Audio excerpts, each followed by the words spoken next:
Bharat Ratna doctor Bhimrao Ambedkar को कोटि कोटि नमन। ये कार्यक्रम डॉक्टर भीमराव अंबेडकर के जीवन पर आधारित है, जहां भारत की जनता के प्रति उनके योगदानों को पूरी सजगता से चित्रित और रेखांकित करने का प्रयास है। कार्यक्रम में दिखाई गई घटनाएं लब्ध पुस्तकों से ली गई हैं। इस कार्यक्रम के जरिए चैनल की ओर से एक विश्वसनीय, सजग और सकारात्मक प्रयास है कि डॉक्टर बाबा साहेब भीमराव अंबेडकर के जीवन की संघर्ष यात्रा एवं गौरव गाथा पूरे आदर के साथ घर घर पहुंचे और उनके योगदानों से सभी संपूर्णता में परिचित और आह्लादित हों। शिक्षा एक तलवार की तरह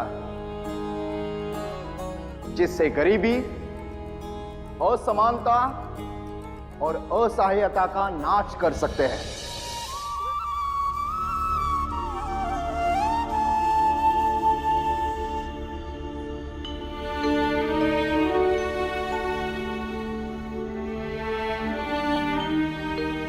चलिए खाना खा लीजिए। नहीं, मुझे भूख नहीं है। खा लीजिए ना। इतनी दूर काम पे गए, दिन भर काम किया। सुबह भी आपने गुस्से में खाना नहीं खाया था, अभी भी नहीं खाएंगे तो कैसे होगा? चलिए। कहा ना नहीं चाहिए।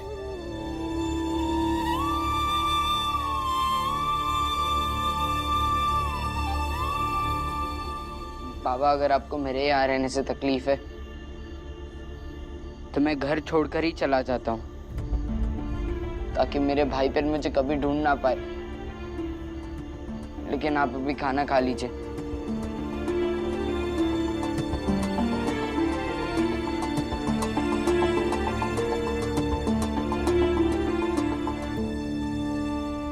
बाबा, ये तो गलत बात है ना।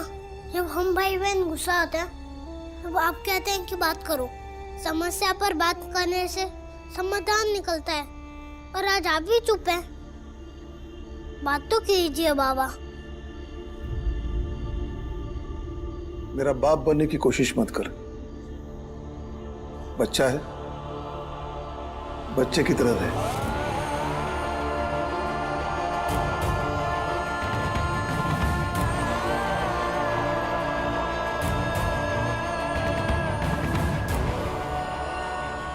हिमा भाई, तुम जाओ यहां से।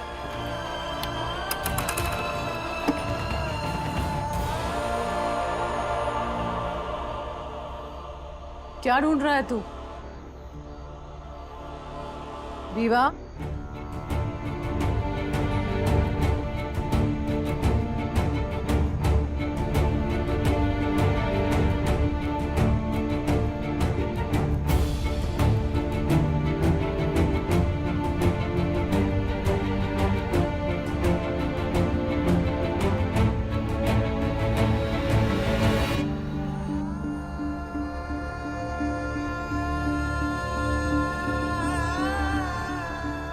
बाबा, सुना है कि बैरिस्टर लोग काला कोट पहन के कोर्ट में बहस करते हैं। बस हम भी बहस करेंगे।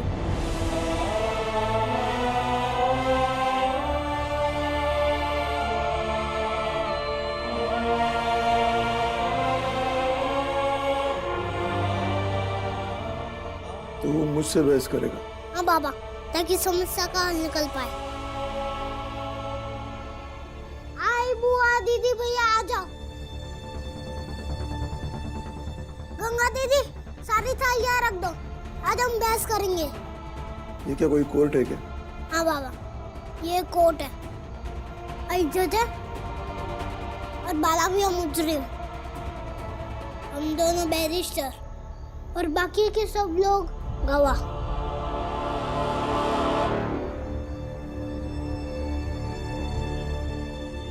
उठो बाबा।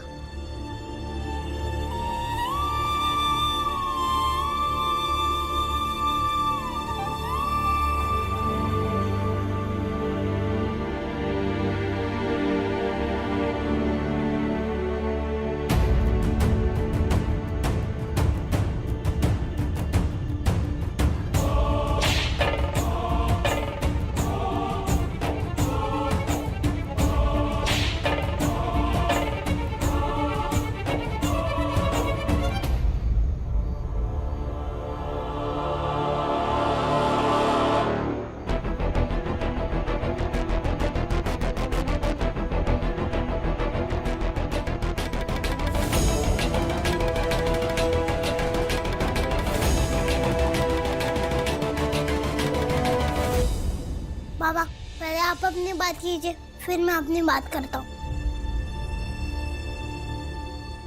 मीवा क्या कर रहा है तू? अपने बाबा से बहस करेगा? बाबा से नहीं, एक बैरिस्टर दूसरे बैरिस्टर से बहस करेगा। क्या तुम लोग भी इसकी बातों में आ गए? बंद करो ये नाटक। गंगा चल खाना लगा। दीदी खाना खाते हैं। किताबें मनुष्य के लिए होती है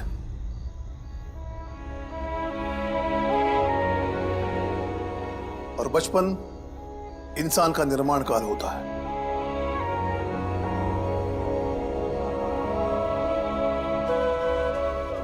किताबों के लिए कोई विकल्प नहीं है। अगर भीम तुम्हारे पास कोई विकल्प हो तो बताओ। मैं मानता हूँ कि किताबें मनुष्य को सही रास्ता दिखाती है, मनुष्य को समझदार बनाती है और मनुष्य को मनुष्य बनाती है। लेकिन कोई व्यक्ति पढ़ाई के बजाय कला या कोई हुनर सीखना चाहे तो इसमें क्या बुराई है बाबा? कला भी तो जीवन को निखारती है। ये तो रुचि की बात है बाबा। कोई पढ़ाई करके मनुष्य बनता है और कोई कला के साथ ना करके।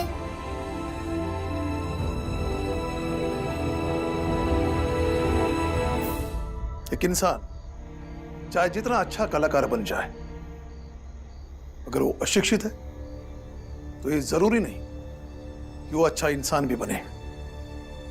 हर पढ़ा लिखा आदमी अच्छा मनुष्य बन जाए ये भी तो जरूरी नहीं है ना बाबा। इसलिए बच्चों की रुचि पे ध्यान देना चाहिए।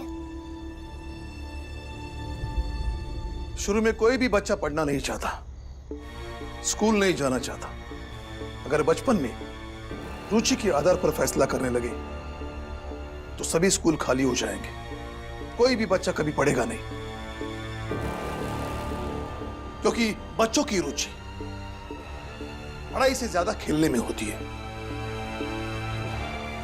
लेकिन बाला भैया के साथ ऐसा नहीं है। उन्होंने स्कूल जाके भी देख लिया, इनकी पढ़ाई में रुचि नहीं है और जिसमें इनकी रुचि है उसमें पागलपन की हद तक है। ये सब कहने की बातें हैं। बाबा मैं इसका सबूत दे सकता हूँ। चलो बाला भैया।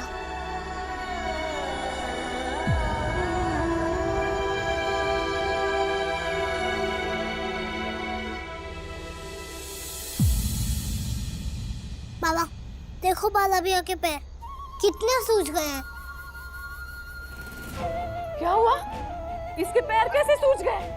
गुरुजी ने इनकी परीक्षा ली और कहा कि तुम्हें सच्ची में बाजा बजाने में रुचि है तो 1 घंटे तक दौड़ के दिखाओ। और बाला भैया दौड़ते रहे और वो देख के गुरुजी भी मान गए कि बाला भैया को सच्ची में बाजा बजाने की रुचि है।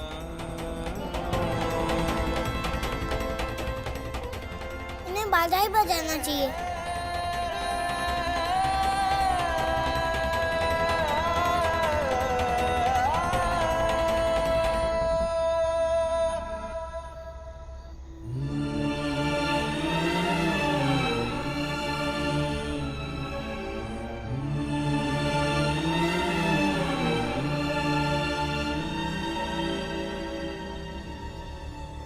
लेकिन मैं नहीं मानता माय लॉर्ड, क्योंकि बाजा बजाने से ना ही हमारे जीवन में, ना बाला के जीवन में, ना ही हमारे समाज के जीवन में कोई फर्क आएगा।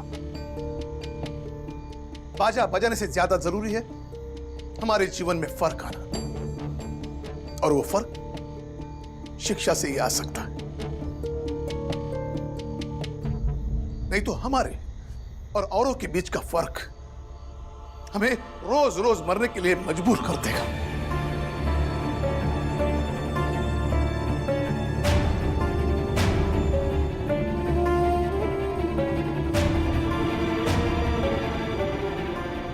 माय लॉर्ड मुझे इनकी बातें समझ में नहीं आ रही।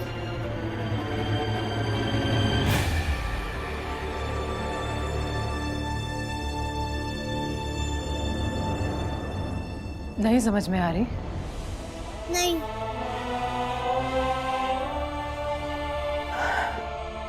तो मैं समझाती हूँ।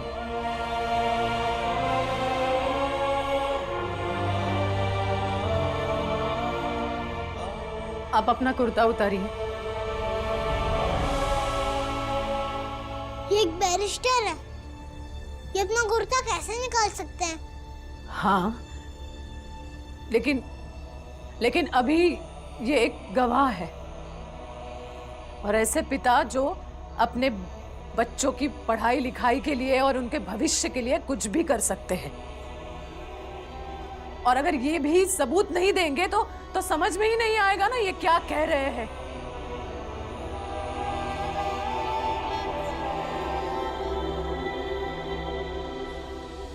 कुर्ता उतारिए। भीमा भाई,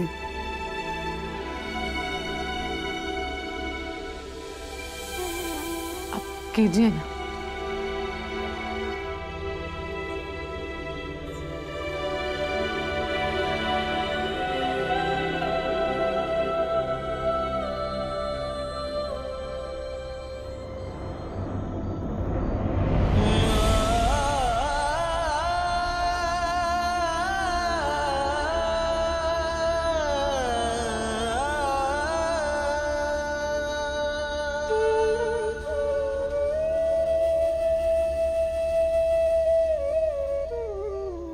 देखो,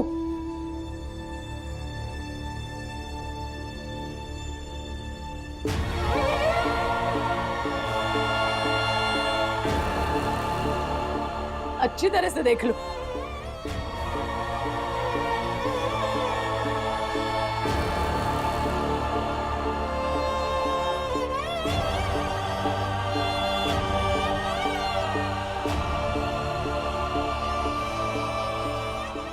देख लिया?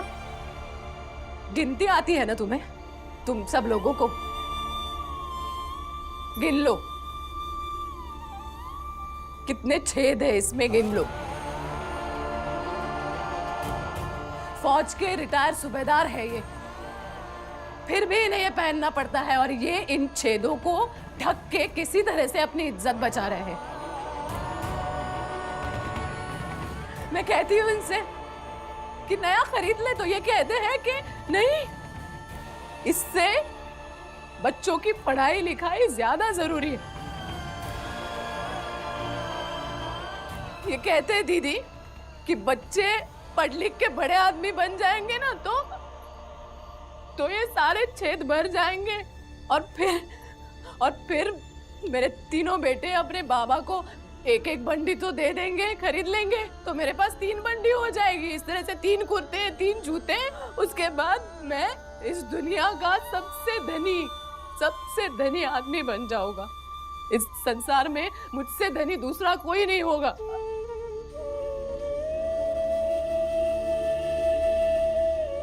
तो भीवा, अपने भाई की सूजन और दर्द के साथ साथ अगर आई बाबा की पीड़ा भी समझते ना, तो मैं मानती कि तुम वाकई समझदार हो। अपने भाई बहनों के इच्छा के साथ अपने आई बाबा की अभिलाषा भी समझनी चाहिए बीबा।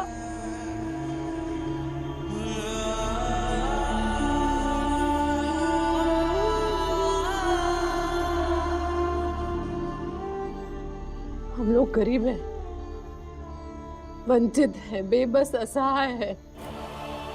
समाज घृणा करता है हमसे, इतनी घृणा कि हमें हमारे पदचिन्हों को मिटाने के लिए मजबूर किया जाता है। इसी समाज ने हमें एक दलदल में धंसकर मरने के लिए छोड़ रखा है। इसमें से हमें तुम नहीं निकालोगे तो कौन निकालेगा? कौन?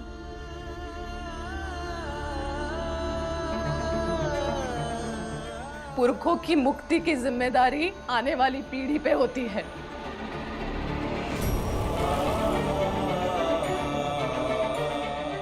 तुम लोग अगर हमारी और हमारे समाज की मुक्ति के लिए ज्ञान की गंगा हमारे बीच लेके आओ,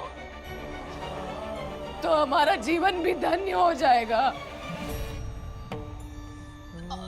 और इस नर्क भरी जिंदगी से हमें भी मुक्ति मिल जाएगी।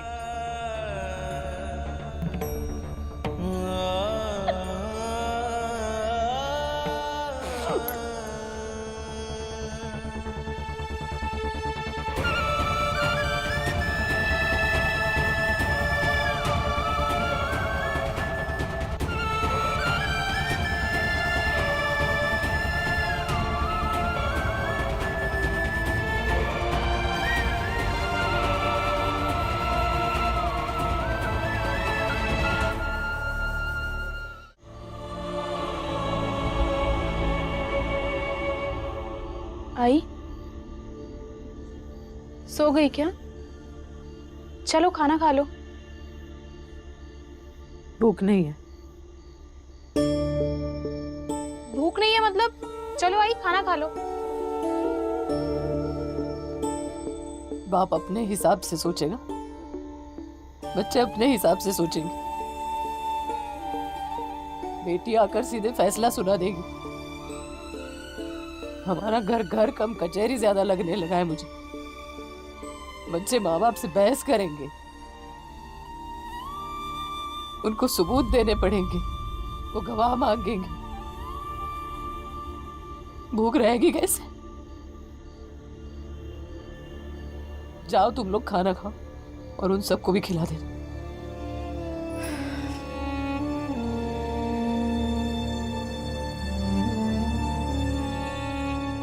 भाभी, माना कि भीम ने सवाल जवाब किए, लेकिन उस पर तुम्हारी भी बातों का असर पड़ा होगा ना। बच्चे हैं, उनमें बड़ों जैसी समझ नहीं होती है। सीखते सीखते सब सीख जाएंगे। चलो खाना खा लो। कहा ना भूख नहीं है, खा लीजिए आप और अपने भाई को भी खिला दे। मुझे सोने दीजिए। आई गंगा,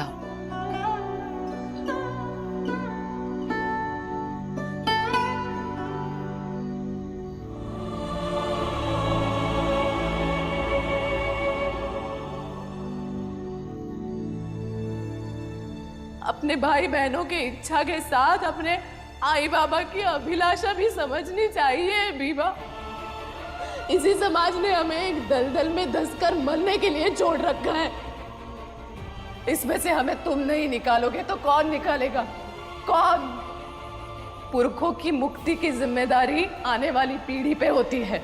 अगर हमारी और हमारे समाज की मुक्ति के लिए ज्ञान की गंगा हमारे बीच लेके आओ तो हमारा जीवन भी धन्य हो जाएगा और इस नर्क भरी जिंदगी से हमें भी मुक्ति मिल जाएगी। भीम, बाबा ने बाद में कुछ बोला ही नहीं। मुझे तो समझ नहीं आ रहा है कि वो तेरी बात मान गए हैं या नहीं। भीम, बाबा तुम्हारी बात माने या ना माने, लेकिन जिंदगी में मैं ये एक बात कभी नहीं भूल सकता। मुझसे छोटे होने के बावजूद मेरे लिए बाबा को समझाने की कोशिश की। मैं जिंदगी में बाबा से इस तरीके से बात नहीं कर पाता।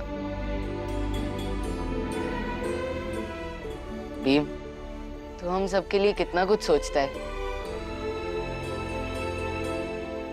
बाला भैया, मैं सही कह रही थी कि हमें इस दलदल से निकलना है तो हमें पढ़ाई भी करनी होगी। मैं आपको ये नहीं कह रहा हूँ कि आप बाजा बजाना छोड़ दो, लेकिन आप पढ़ाई भी मत छोड़ो। आप बाजा बजाकर पैसे कमा सकते हो, लेकिन इज्जत, आपको इज्जत कमानी है तो आपको पढ़ाई भी करनी होगी। इसलिए आप बाजा भी बजाओ और पढ़ाई भी करो। भीम सही कह रहा है बाला भैया। भीम, तुझे बाबा से बहस करने की क्या जरूरत थी? ऐसे ही नाराज थे, सुबह से कुछ नहीं कहा और अभी भी बिना कहे चले गए। और तो आय ने भी खाने से मना कर दिया और ये सब हुआ बाला भैया आपकी वजह से। हाँ बाला भैया, आपकी वजह से।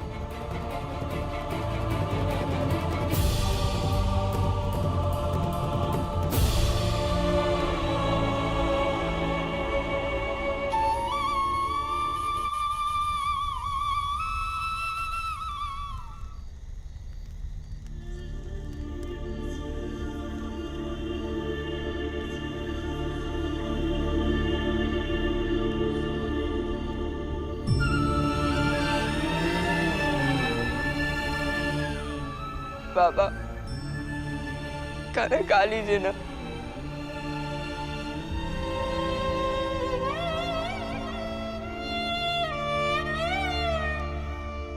बाबा, आपको पढ़ाई पसंद है, इसलिए मैं आपको गलत लग रहा हूँ।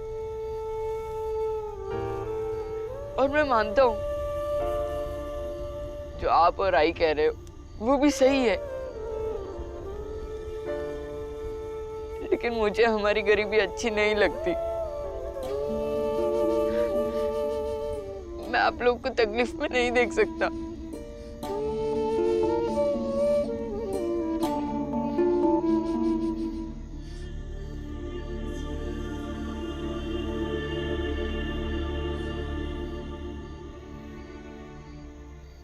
आई उठो ना, चल के खाना खा लो। आई मुझसे कुछ गलती हुई है तो मुझे माफ कर दो, लेकिन खाना खा लो ना।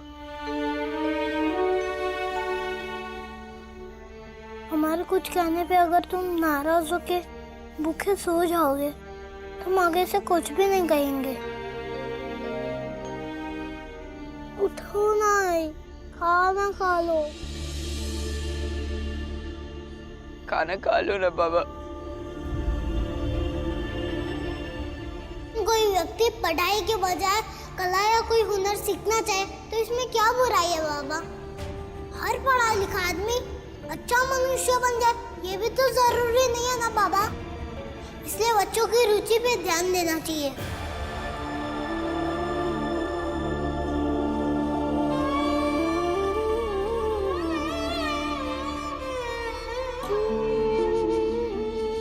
खा लीजिए बाबा।